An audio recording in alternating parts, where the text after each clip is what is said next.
নবী সাল্লাল্লাহু আলাইহি ওয়াসাল্লাম বলেছেন, মোরগ কেন ডেকে ওঠে তোমরা কি জানো? সাহাবীরা বলছেন, আল্লাহ এবং তার রাসূল ভালো জানেন। রাসূল সাল্লাল্লাহু আলাইহি ওয়াসাল্লাম বলেছেন, যখন ফজরের ওয়াক্ত হয় তখন তোমরা শুনবে মোরগ ডেকে ওঠে। ডেকে ওঠে না? নবী সাল্লাল্লাহু আলাইহি ওয়াসাল্লাম বলছেন, এই মোরগ আল্লাহ পাকের রহমতের ফেরেশতাদেরকে দেখতে পারে। বলে সুবহানাল্লাহ। অতএব তোমরা তখন এই দোয়া পাঠ করো, আল্লাহুম্মা ইন্নী আসআলুকা মিন ফাদলিক। কি দোয়া? আল্লাহুম্মা ইন্নী আসআলুকা মিন ফাদলিকা। এই দোয়াটা পড়বেন সকালবেলা। তো যে রহমতের ফেরেশতা একটা মোরগ দেখতে পাচ্ছে, আমি দেখতে পাচ্ছি না, তাহলে আমার দৃষ্টির সীমাবদ্ধতা জানান দিচ্ছে একটা মোরগ।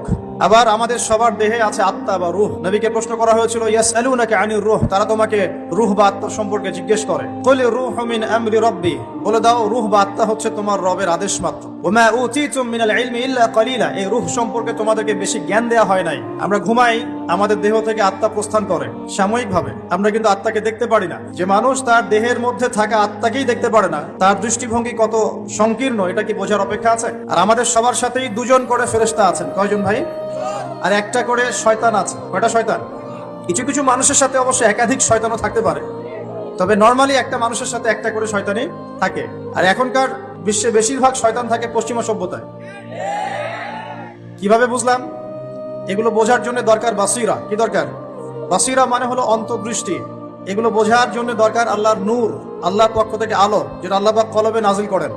আপনি প্রোটেস্ট্যান্ট ভার্সনে পড়াশোনা করে এবং এই বস্তুবাদী শিক্ষায় শিক্ষিত হয়েই যে আল্লাহ পাকের নূর অর্জন করতে পারবেন, কোনো গ্যারান্টি নাই।